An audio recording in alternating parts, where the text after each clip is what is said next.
Me va a hacer falta.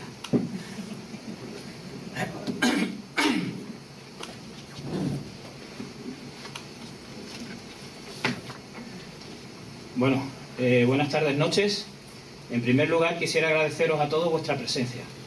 Me siento muy honrado de estar hoy aquí ante vosotros, ya que seguro que tenéis mejores cosas que hacer, las cuales habéis aparcado para concederme un poco de vuestro precioso tiempo. También quiero dar las gracias a Carlos Terroba y a la delegada de Cultura, Carmen Díaz, por darme esta oportunidad de poder presentar mi primera obra en este Centro Cultural de San Pedro de Alcántara. Y por supuesto, quisiera tener unas palabras de agradecimiento a la editorial UNIPC por confiar en este humilde escritor novel, al que han hecho inmensamente feliz por haber cumplido su sueño de ver publicada su obra. Así como a todas aquellas personas que de un modo u otro me ayudaron y me dieron ánimos para que mi primer libro, El viaje de los malditos, saliera a la luz y fuera mi sueño hecho realidad. Para empezar, podría hablaros de mí, de mi vida, pero seguro que os aburriríais, y yo he venido a hablar de mi libro y vosotros estáis aquí por eso. ¿No es así? Porque si creíais que esta es la presentación del nuevo libro de Arturo Pérez Reverte, siento deciros que es en la sala de al lado. Pero bueno, ya que estáis aquí, podéis escuchar lo que os tengo que decir. Ya me extrañaba a mí que hubiese tanta gente y tan poca cara conocida, ¿eh? Decir que presentar un libro es para cualquier autor una experiencia inolvidable y cargada de emociones agradables es seguramente una obviedad. Pero verme rodeado de familiares, amigos, compañeros de trabajo, conocidos e incluso por mis antiguos profesores de EGB, toda esa gente que uno quiere y que piensa que a su vez le quiere, te eleva en una nube de autoestima y satisfacción. No tanto de vanidad, al menos en mi caso. Veréis, para mí es muy difícil hablaros de mi libro El viaje de los malditos sin contaros nada de lo que en él se dice, pues sinceramente no quisiera desvelar nada de sus páginas.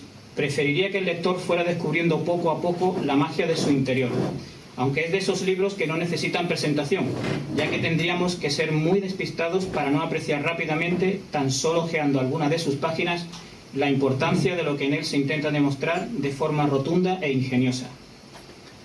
Pues este libro no comulga con las creencias actuales que tenemos los seres humanos. Por eso, antes de continuar, si alguno de los presentes no tiene una mente abierta o posee unas acérrimas creencias religiosas, les recomiendo que no pierdan ni un segundo de su tiempo, de sus vidas, escuchando mis torpes palabras y abandonen esta sala. Pero eso sí, no se olviden antes de comprar mi libro, porque para criticar o alabar mi obra me gustaría que primero la leyesen. ¿Nadie se marcha? ¿Uno? Bien, acabo de llamar vuestra atención y vuestra curiosidad, pero siento deciros que vais a ir al infierno por esto, ¿eh? Antes de nada, debo confesaros una cosa. En un principio, creía que este acto de presentación era innecesario, pues lo que me conocéis bien, sabéis que soy algo... Al final se cayó Susi, ¿ves? Lo que tú decías, cariño. Bueno, ¿por dónde íbamos? Bien, sabéis que soy algo reacio a este tipo de cosas y más aún sabiendo que soy yo el protagonista. Pero pensé en ello detenidamente y con el tiempo cambié mi criterio, pues concluí que debía de darle a este acto una mayor dimensión y significado. Entendí que la presentación de un libro debe ser algo más que un acto social, que tiene que ser un acontecimiento cultural y por lo tanto una ocasión memorable, tanto para el escritor que presenta su obra como para el público asistente. Pues en teoría, a todo el mundo le interesa la cultura, esa palabra mágica que despierta a los pueblos de su ignorancia. Para los que nos intentamos mover en este mundo de la cultura, convencidos de que esta es el mejor patrimonio y la mejor herramienta de que disponemos el ser humano para ampliar nuestros conocimientos y nuestra inteligencia, es cada día más angustiosa la sensación de que predicamos en el desierto, de que nuestro lenguaje parece estar distanciado de la realidad, de que interesa poco o nada nuestra creatividad de escritor, pero que se la tolera más por una mera cuestión tradicional de prestigio que por el convencimiento de su real rentabilidad social y educativa, jugando en nuestra contra el hecho de que el fruto de la actividad cultural no se suele obtener sino a largo plazo. ¿Sabría decirme alguno de los presentes qué significa la palabra cultura? Por favor, bajad las manos, no respondáis toda la vez. Según el diccionario de la Academia, la palabra cultura es el resultado o efecto de cultivar los conocimientos humanos por medio del ejercicio de las facultades intelectuales del hombre. No dice que es un conjunto de conocimientos, dice que es el resultado o efecto. Y para entender esta idea echamos mano de la antropología cultural, que nos aclara que ese conjunto de conocimientos está estructurado a través de su interdependencia y constituyen un sistema de tal manera que la cultura de un grupo social es el conjunto de su herencia social y, por tanto, de su historia. He aquí el valor indiscutible y, sobre todo, esencial que tiene la historia como referente cultural. Y yo añadiría más: la cultura es sinónimo de progreso, de mejoramiento, de civilización, perfección, ciencia, arte, sabiduría, cortesía, belleza, educación, inteligencia y enriquecimiento. La cultura es, por tanto, conocimiento asimilado y no unas ideologías que se nos transmiten desde el poder o la religión. La cultura, amigos míos, es el resultado de un cultivo que debe hacerse sobre cada uno de nosotros a lo largo de todos nuestros años de existencia.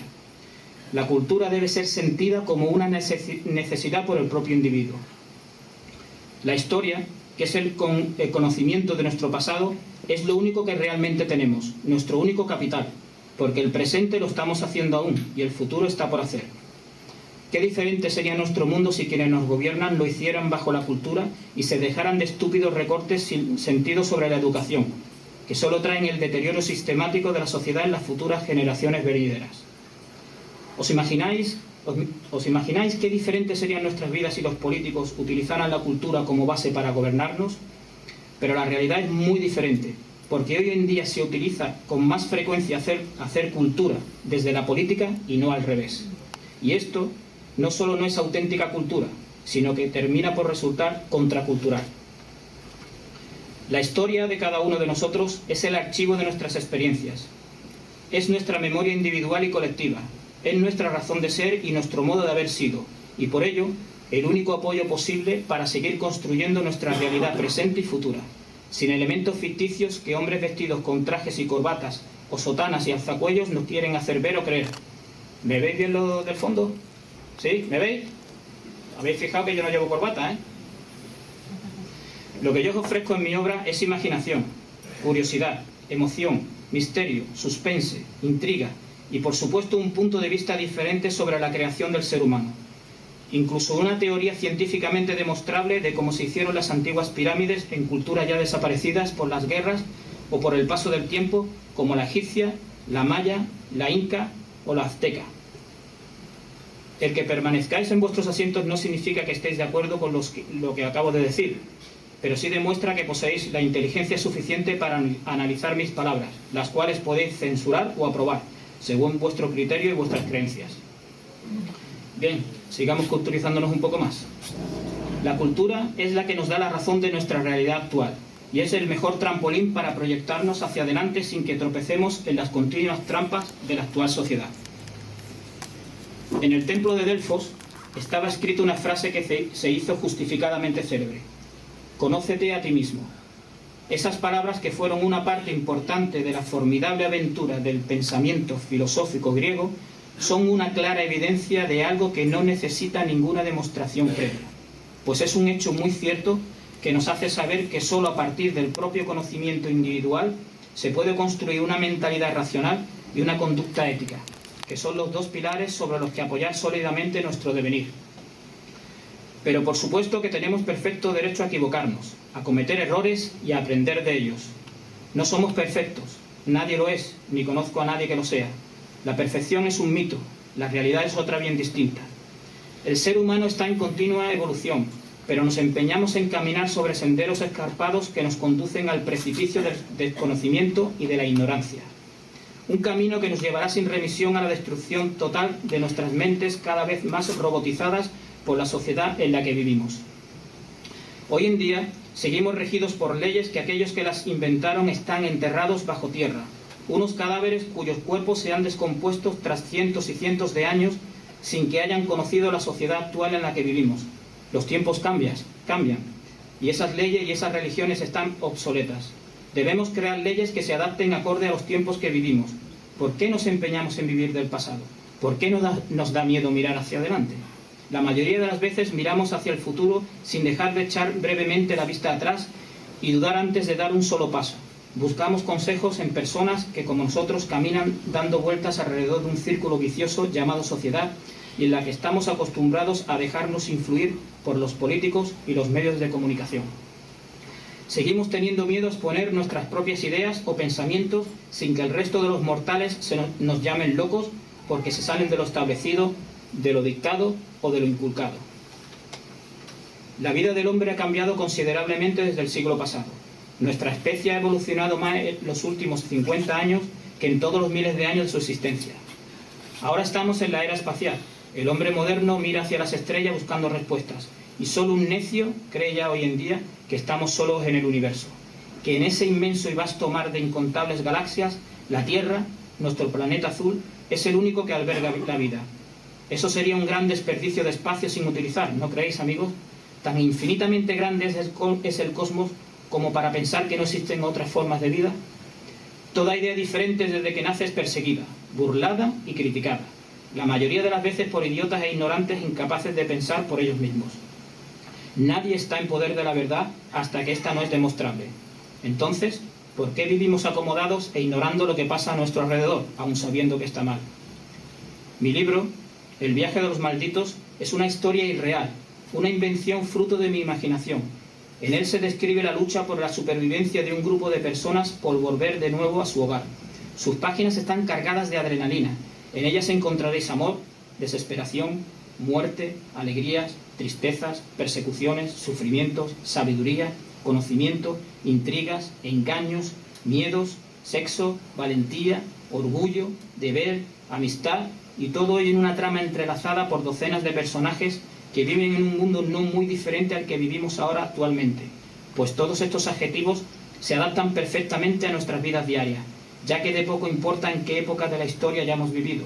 El hombre siempre ha amado, querido y admirado, pero también ha matado, odiado y esclavizado, al igual que en nuestros días. Y aunque no os lo creáis, el alma no está en el corazón, está en el cerebro, y solo se le puede alimentar con libros que nos ayuden a comprender y a entender las cosas que nos rodean. Los libros te ayudan a entender el pasado para no cometer los mismos errores. Nos sirven en el presente para estudiar y tener un futuro mejor laboralmente. En definitiva, quien alimenta su cerebro se hace más sabio e inteligente. Pero como dijo aquel, yo he venido a hablar de mi libro y no a dar lecciones de moralidad ni de cultura a nadie. Aunque quería dejar claro el concepto de lo que significa la palabra cultura, pues hoy en día, desgraciadamente, para muchos no existe o tiene un significado erróneo.